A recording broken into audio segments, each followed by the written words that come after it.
찬양의 가사가 여러분의 고백 되시기를 축원합니다. 예배는 하나님 앞에 드리는 것 맞죠? 네, 하나님 앞에 서신 줄 믿습니다. 이희정 목사가 보이면 여러분 아직 자세가 안 된 겁니다. 하나님 음성으로 들으시기를 바랍니다. 유대인에게 있어서는 숫자 7이라는 것이 완전수를 의미합니다. 근데 이게 좋은 쪽에 사용되느냐 또 안 좋은 쪽에 사용되느냐, 그것이 중요한데요. 예를 들면 자기 집에 노예나 종이 있으면 6년 동안은 그를 부려먹다가 7년째 되는 날 풀어주라고 말씀합니다. 또 밭이나 논이 있으면 밭과 논을 6년 동안은 일구고 가꾸고 모내기 하고 다 했다가 7년째 되는 날 한 해 쉬도록 그렇게 말씀하셨습니다. 그런데 또 안 좋은 쪽으로 보시면요, 오늘 우리 주보 맨 앞면을 보시면 금주의 암송 성꾼 나오죠.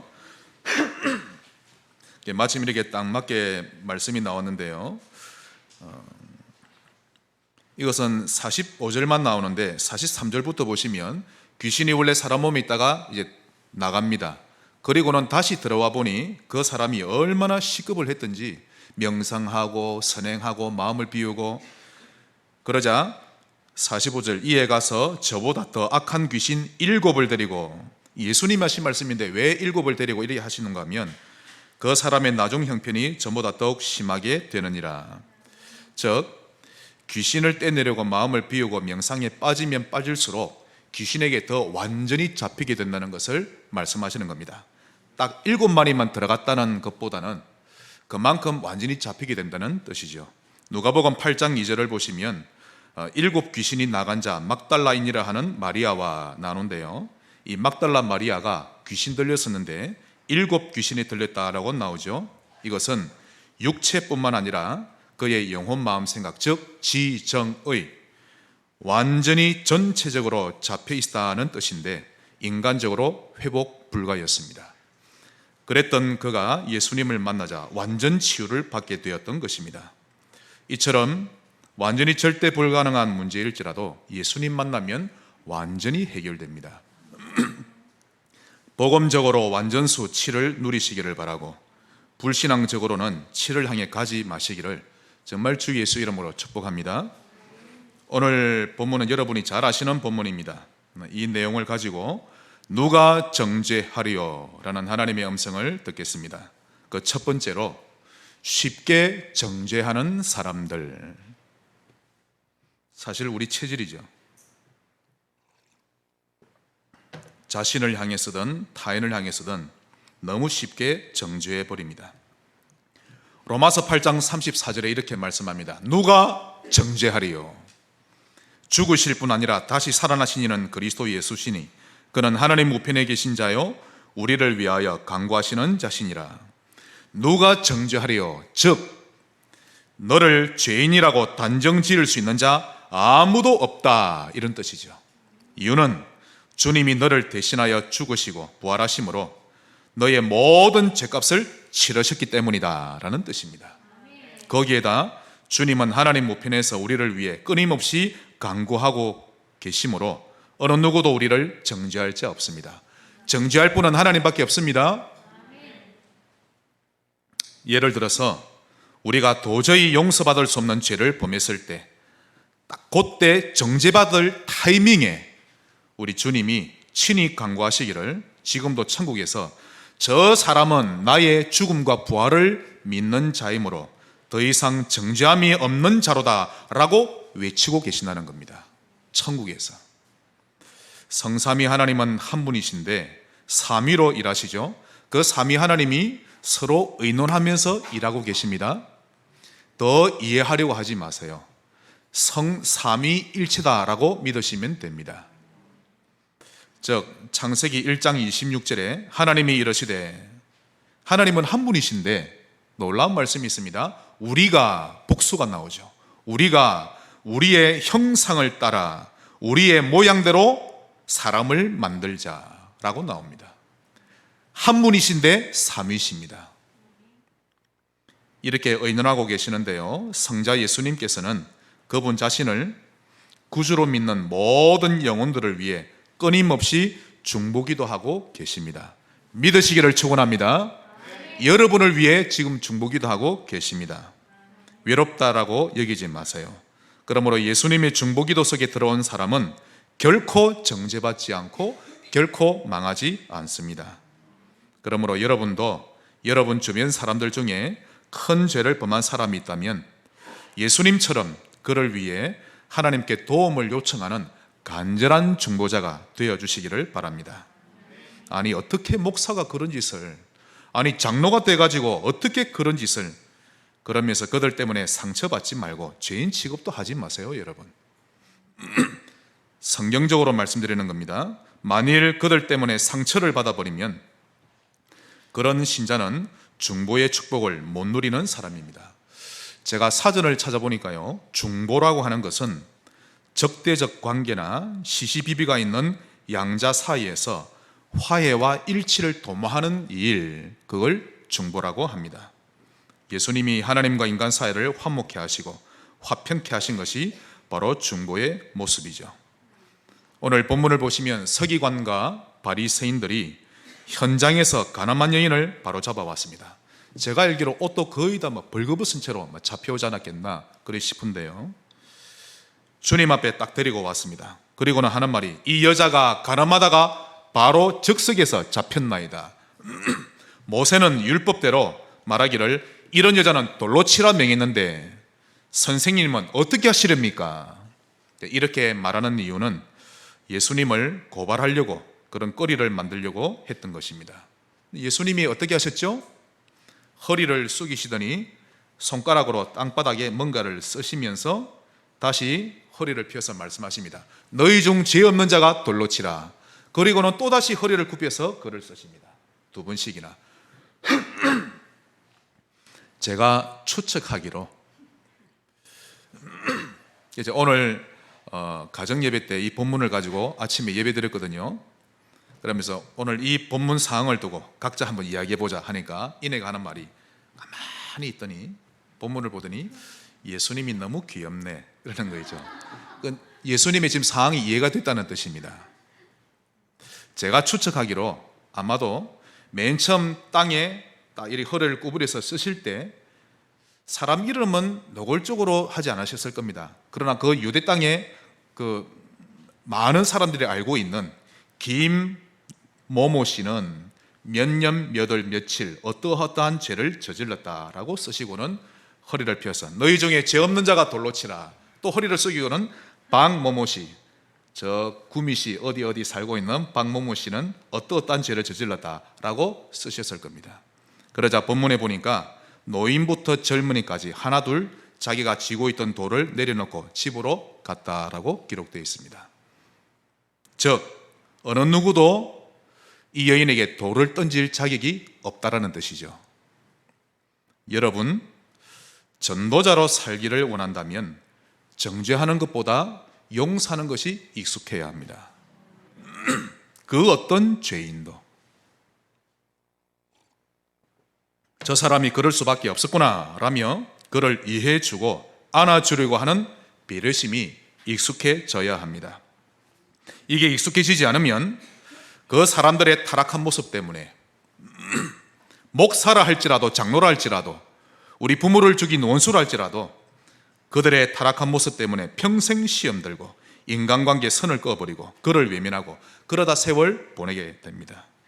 특히 교회에서 그런 부분들이 보이면 이상하게도 교회를 적응을 잘 못하고요, 자꾸만 다른 데 가려고 옮기려고 하죠. 그러다 보니 어느 순간 자기 자신을 딱 돌아보니까 내가 떠돌이 신자가 되어 있구나 라는 걸 나중에 알게 되는 것입니다. 그러다 자기가 죄 지은 게 들통나면 그때는 뭐 어떻게 할런지 용서하는 것이 익숙해지셔야 합니다. 만일 죄 지은 사람의 잘못을 자꾸만 떠올리면서 자꾸만 말하고, 그것도 특히 가족들에게 자꾸만 말하고 하다 보면요, 내가 망합니다. 내 마음이 부패해지고 결코 영적으로 맑아지지 못하고 순수하지 못한 영적 상태 됩니다. 그게 얼마나 힘든지 아십니까 여러분? 가만히 보면 남의 잘못을 언급할 때 자기는 꼭 그런 죄를 잘 안 짓는 좀 더 깨끗한 사람인 것처럼 그렇게 살짝 보이게 하면서 남의 잘못을 들추어내는데 결국 자신도 위선자가 되는 그런 꼴이 되는 거지요. 아무튼 용서가 안 되면 복음을 못 누리는 그런 영적 상태가 되는 것입니다. 그때 그의 입에서 나오는 말은 천국이 아니라 지옥이 되겠죠. 그때 그의 모든 판단, 결정 다 나 중심의 결정입니다. 그러므로 매일 복음 드시기를 바랍니다. 우리 자우로 인사합시다. 복음을 먹읍시다. 여러분, 월화수목금토 매일 복음을 아침에 5초라도 밤에 1분이라도 매일 먹은 사람과 거의 안 먹은 사람 다릅니다. 여기 눈빛 다 다르거든요. 매일 복음 드시기 바랍니다. 무조건 은혜를 받으세요. 특히 오늘 예배 때 은혜 받고 강당 속에서 하나님의 음성을 뚜렷이 들으시기를 바랍니다.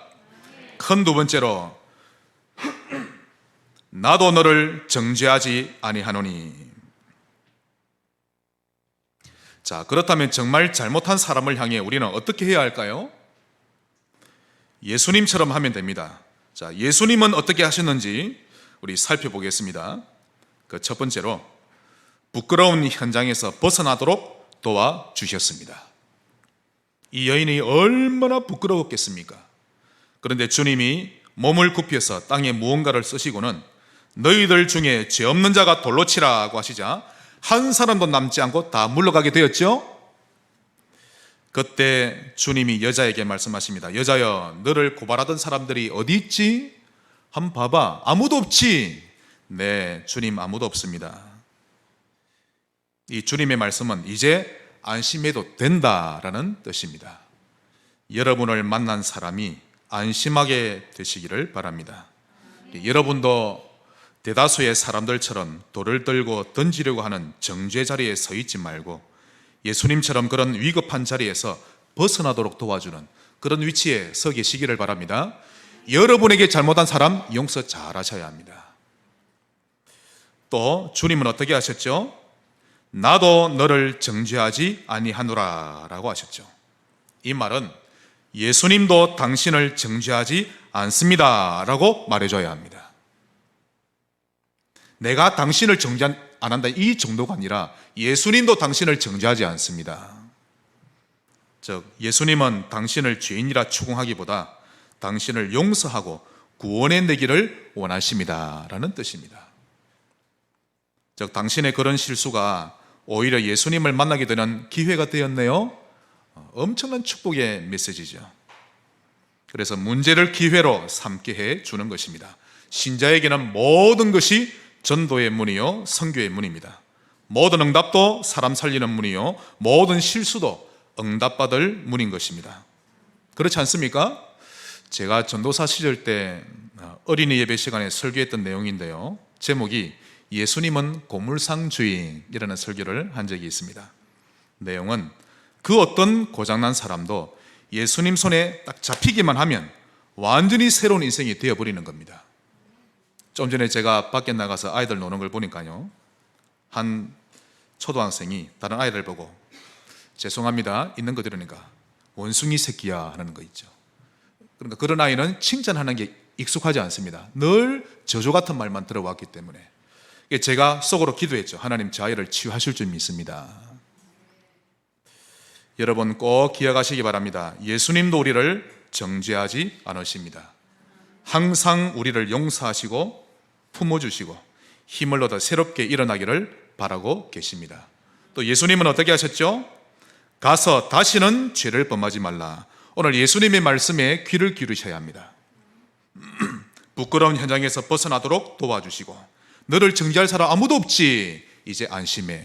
그리고는 나도 너를 정죄하지 아니하노라. 세 번째로 가서 다시는 죄를 범하지 말라 하셨는데요, 이 말씀은 너 다시는 절대 결단코 죄 지으면 안 돼, 그 말 아닙니다. 그런 뜻이 아니라 너는 남자 문제 때문에 정죄받아서 이렇게 끌려왔지? 내가 보니까 너한테는 그런 성적인 부분이 항상 너의 인생을 어렵게 만드는 부분이란다. 그 부분이 너의 약점인데 그걸 사단이 알고 있고 앞으로도 계속 그런 부분 통해 너를 넘어뜨릴 수도 있다. 그래서 나는 네가 그런 부분에서 사단에게 계속 속지 않기를 바란다라는 말씀입니다. 즉, 나는 네가 그런 부분에서 항상 족쇄에 채워진 것처럼 살아가기를 원치 않는다. 은혜 받으면서 해방되기를 바란다라는 말씀입니다. 정죄의 말이 아니라 해답을 주시는 거죠. 사람마다 영적 문제가 가지고 연약한 부분이 다 다릅니다. 어떤 사람은 말을 함부로 하는 사람이 있고, 어떤 사람은 돈에 약한 사람이 있고, 어떤 사람은 과거의 상처에서 도저히 못 빠져나오는 사람이 있고요.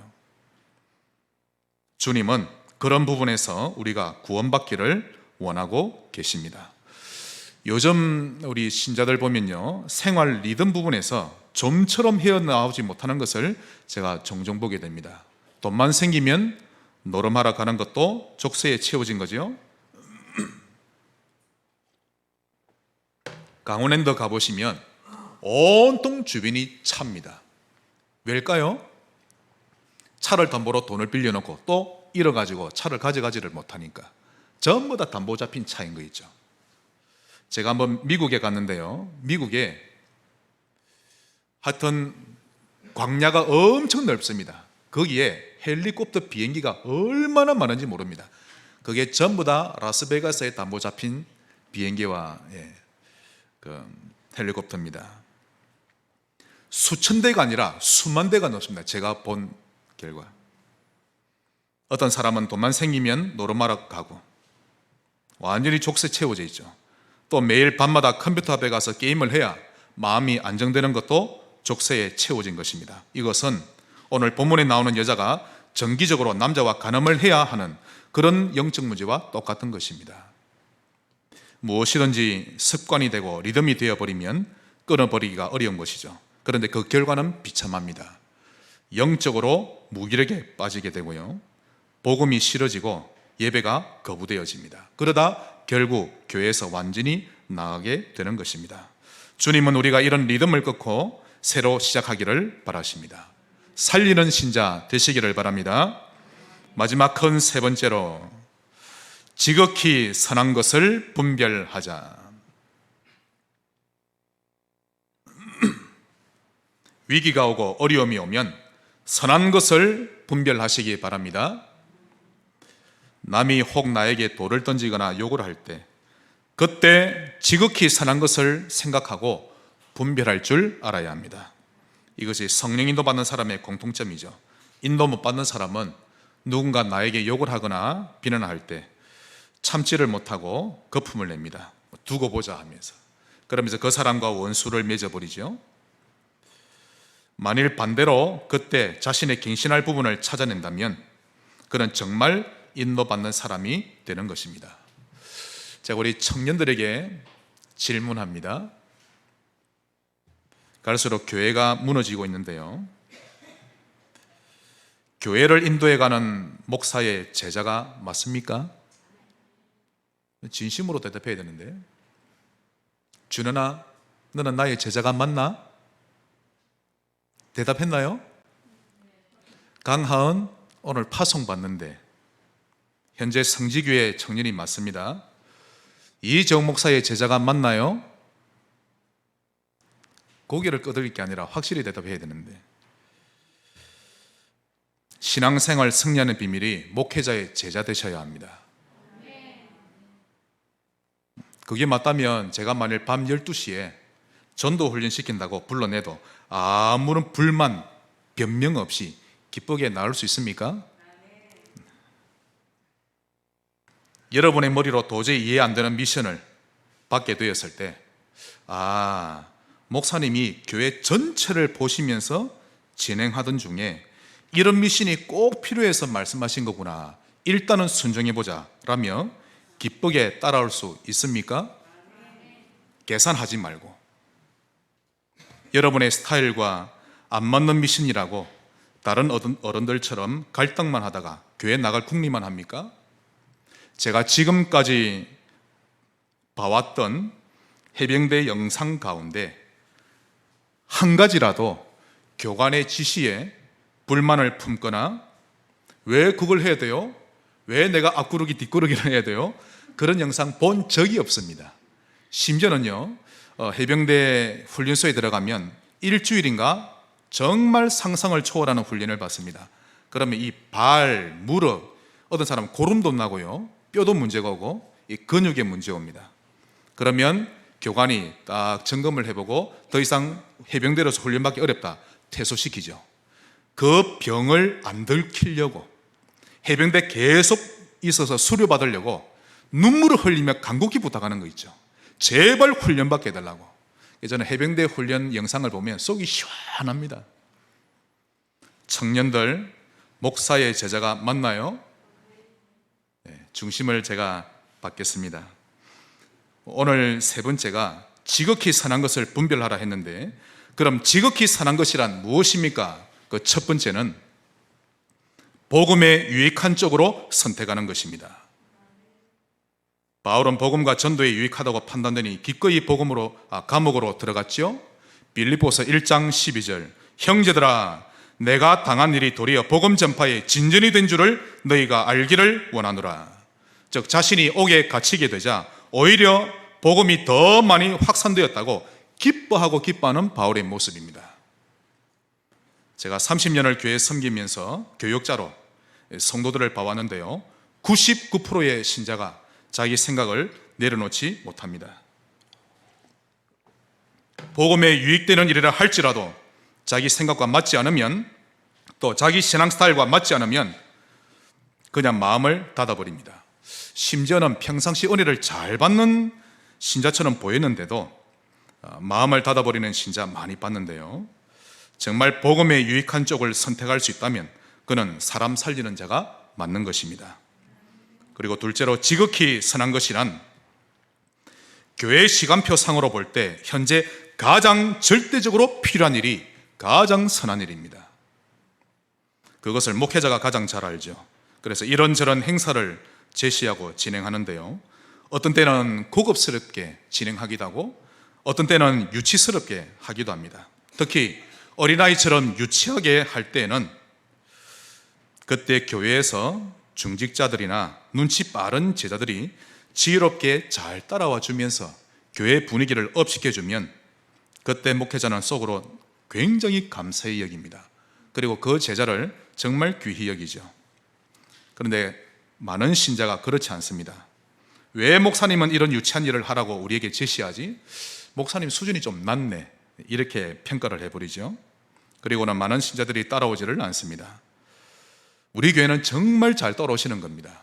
정말요. 그래서 저는 참 행복한 목회자 같은데요, 모든 성도님들 반드시 알아야 할 것이 있는데, 성도들 중에는 목사나 믿음 좋은 신자들처럼 수준 있는 그런 신앙생활을 잘 따르는 성도 많지 않습니다. 극소수에 불과하죠.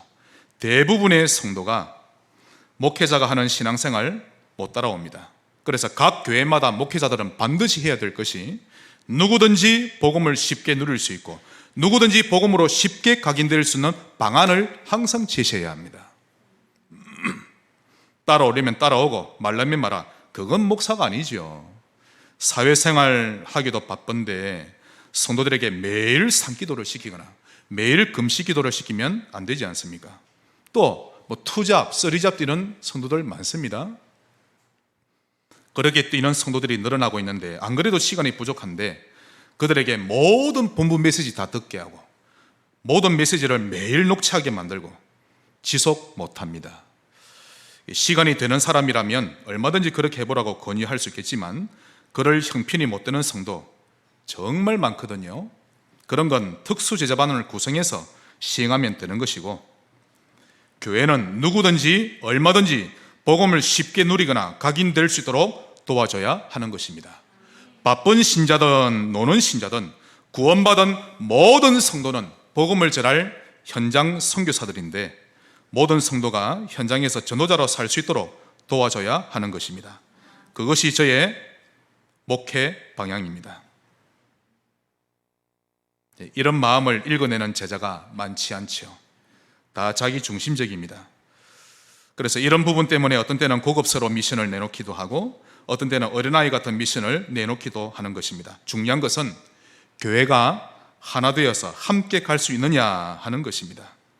그러므로 내 스타일만 생각하기보다 교회 전체를 생각하는 머리를 가진 지혜로운 제자가 필요합니다. 이것이 가장 선한 것을 분별하는 모습이죠. 마지막으로 지극히 선한 것이란 하나님께 영광이 되도록 선택하는 것입니다. 결국 하나님께 영광이 되는 쪽으로 결정하는 것이죠.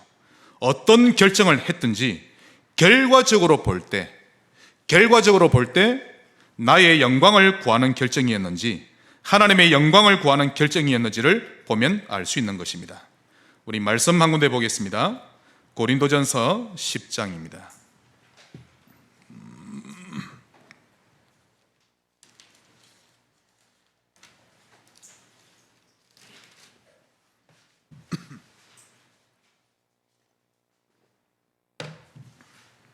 10장 31절 다 같이 읽겠습니다. 그런즉 너희가 먹든지 마시든지 무엇을 하든지 다 하나님의 영광을 위하여 하라. 하나님의 영광을 위하는 신자 되시기를 바랍니다. 32절 나와 같이 모든 일에 모든 사람을 기쁘게 하여 자신의 유익을 구하지 말고 자기의 스타일대로 하지 말고 많은 사람의 유익을 구하여 그들로 구원을 받게 하라. 이것이 지극히 선한 것을 분별하는 신자의 모습입니다. 오늘 예수님처럼 사람을 살려내는 또 교회를 살리는 주역 되시기를 주 예수 이름으로 축복합니다. 말씀의 결론을 맺겠습니다. 사단의 계략 세 가지를 여러분에게 공개합니다. 첫째로 절대로 교회에 가지 말라고 합니다. 그게 사단의 계략이죠. 그것도 원색 복음을 말하는 교회, 그리스도를 아주 많이 드러내는 교회는 더더욱 가지 말라고 합니다. 여러분 주일날 예배당에 나오는 게 얼마나 큰 은혜인 줄 아십니까? 아무나 못 옵니다. 사실 복음을 많이 말하는 교회를 다니기로 결정하면 사단이 큰 문제를 일으킵니다. 그리고는 사건을 터뜨리기도 하죠. 귀신이 오랫동안 털을 잡고 부려먹던 사람들에게 종종 그런 일이 일어나는데 특히 제사 많이 지내던 종갓집 사람들, 또 특수한 종교에 빠진 사람들, 또 무속이나 보살 같은 가정의 자녀들에게 이런 사건이 많이 생기기도 합니다. 두 번째로 어쩔 수 없이 일단 교회 가게 되었다면 예수 영접하지 말라고 합니다. 예수 믿고 구원받아 버리면 귀신들이 더 이상 그 사람 몸속에 들어갈 수 없기 때문에 또 하나님이 내주하시기 때문에 예수 영접 못하게 합니다. 누군가가 복음받을 일이 생기면 주변에서 기도 많이 해 주셔야 합니다. 세 번째 사단의 계략은 예수 영접하고 구원받게 되었다면 결코 은혜 받지 말라고 합니다. 신자가 은혜를 받아버리면 말씀을 더 굳게 잡게 되고 더 많이 기도하게 되기 때문에 은혜 받는 것을 매우 두려워합니다. 여러분의 영적 상태가 옥토가 되면 귀신은 큰일 나거든요. 그래서 귀신은 할 수 있으면 신자들을 시험 들게 합니다. 시험 들지 마시기를 바랍니다. 오늘 말씀에 전부 답이 다 나왔죠. 목사를 할지라도 여러분이 긍휼히 여겨 주셔야 되고, 장로라 할지라도, 예수 믿은 지 수십 년이 된 사람이라 할지라도 그를 긍휼히 여겨 주셔야 합니다. 그런데 회사에서는 기분이 좀 상해도 대충 넘어가는데 교회에서 기분 상하면 원수 믿듯이 완전히 상처를 받아버립니다. 교회를 나가니 마니 그 정도로 사람이 아주 이상해지는데요. 제가 자세히 보니까 그렇게까지 원수 맺을 만큼 큰일이 아닌데도 교회에서는 어린아이가 되어버립니다. 네 번째로 은혜를 받더라도 전도 선교는 절대 하지 말라고 하는 것이 사단의 계략입니다. 즉 은혜는 받아도 혼자서 받지 다른 사람을 살리는 일은 하지 말라는 것입니다. 여러분의 산업이 전도와 선교에 직접 연결되어지면 하나님은 여러분에게 숨은 경제, 빛의 경제를 주리라고 분명히 약속하셨습니다. 자, 결론적으로 우리가 신앙생활을 잘한다는 것은 이런 사단의 계략에 반대되는 삶을 살면 되는 것입니다. 나의 신앙생활은 과연 어떠한가? 그걸 알 수 있는 기준은 앞선 네 가지의 해당 사항이 있는지 없는지를 보면 알 수 있는 것입니다. 우리 자신이든 타인이든 내가 정죄를 한다, 그것은 사단을 기쁘게 하는 일이지 결코 하나님을 기쁘시게 하는 일은 아닌 것입니다. 정죄하지 않고 살리는 신자 되시기를 바라고, 사단의 계략에 속지 않는 신자 되시기를 주 예수 이름으로 축복합니다. 하나님께 감사드립니다. 살리며 살게 하옵소서. 예수님 이름으로 기도합니다. 아멘.